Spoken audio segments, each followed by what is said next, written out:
జాతీయవాద జర్నలిజానికి అసలైన వేదిక నేషనలిస్ట్ హబ్ ని సబ్స్క్రైబ్ చేసుకోండి. నోటిఫికేషన్స్ కోసం బెల్ ఐకాన్ పై క్లిక్ చేయండి. ఇక్కడ మనం మారాలి అని మీరు అంటున్నారు. సో ఇక్కడ మన దేవాలయాల పరిస్థితి ఏమిటి అని మీరు అంటున్నారు. కానీ కొంతమంది ఇంటెలెక్చువల్స్ ఏంటంటే ఇక్కడ మైనార్టీలకు సేఫ్టీ లేదు అనే విషయాన్ని మళ్ళీ కావాలని ఎత్తి చూపే ప్రయత్నం చేస్తున్నారు. ఇస్లామిక్ రాజ్యంలో ఎంత గౌరవించారు మన భారతీయుల్ని, హిందువులను, ఇక్కడ మాత్రం మైనార్టీలను మనం గౌరవించట్లేదు అంటూ విపరీత వ్యాఖ్యలు చేసే ప్రయత్నం, రెచ్చగొట్టే ప్రయత్నం చేస్తూ ఉన్నారు. మరి అదేలా అర్థం చేసుకోవాలి?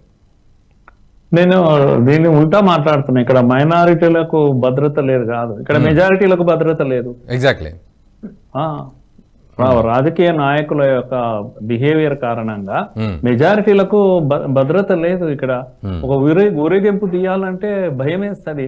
అప్పుడేదో ఇస్లామిక్ రాజ్యాల్లో ఉన్నప్పుడు మస్జిద్ల ముందర బాజా భజంత్రి బంద్ ఆపేసుకోవడము, అది ఇప్పటికీ కొనసాగాలి అని చెప్పేవాళ్ళు ఉన్నారు. సరే, ప్రేమతో లేకపోతే ఎందుకు డిస్టర్బ్ చేయాలని ఆపేసుకోవడం వేరు, లేకపోతే అట్లా ఎట్లా అవుతుంది, మేమే రాజులం ఇంకా అన్నటువంటి పద్ధతిలో ప్రవోక్ చేయడము వేరు.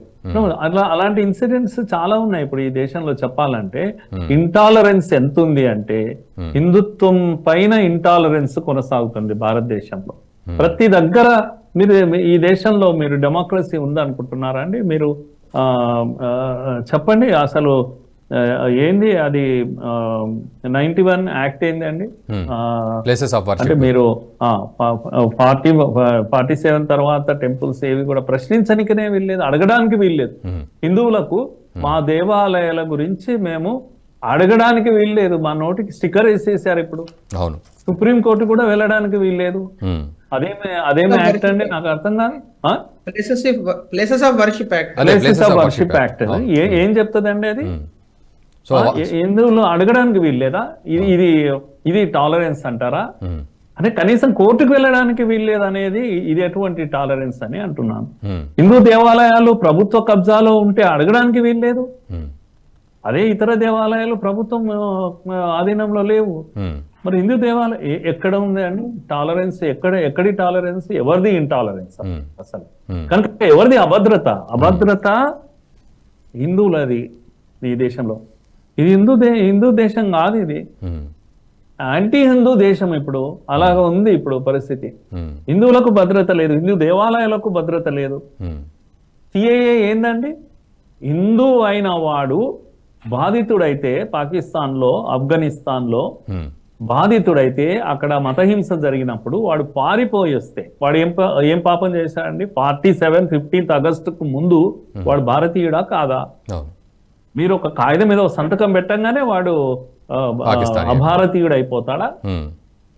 కనుక ఈ రోజు పాకిస్తాన్ లో ఎక్కడున్నారు హిందువులు?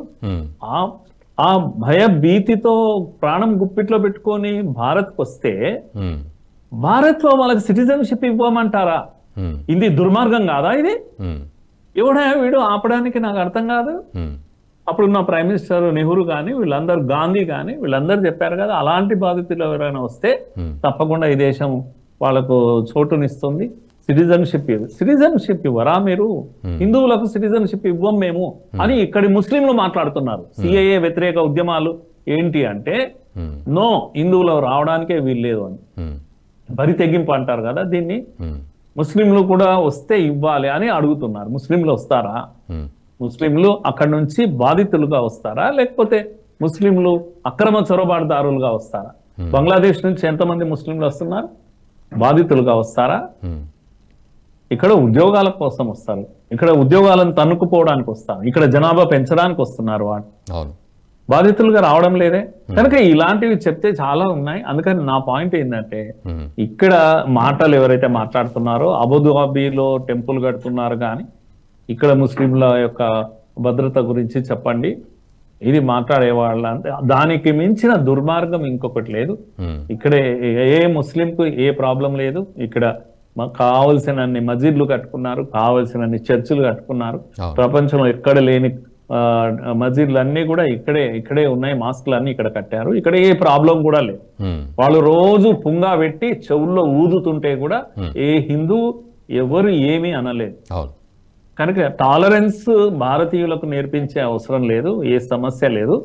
ఈ వీడియో మీకు నచ్చినట్టయితే లైక్ చేయండి, 10 మందికి షేర్ చేయండి. అలాగే కామెంట్ల రూపంలో మీ అభిప్రాయాలను మాతో పంచుకోండి. Nationalist hub group of channels ను సబ్స్క్రైబ్ చేసుకుని తెలుగునాట జాతీయవాద జర్నలిజాన్ని ప్రోత్సహించండి. ఈ వీడియో కింద ఉన్న బెల్ ఐకాన్ పై క్లిక్ చేయడం మర్చిపోవద్దు.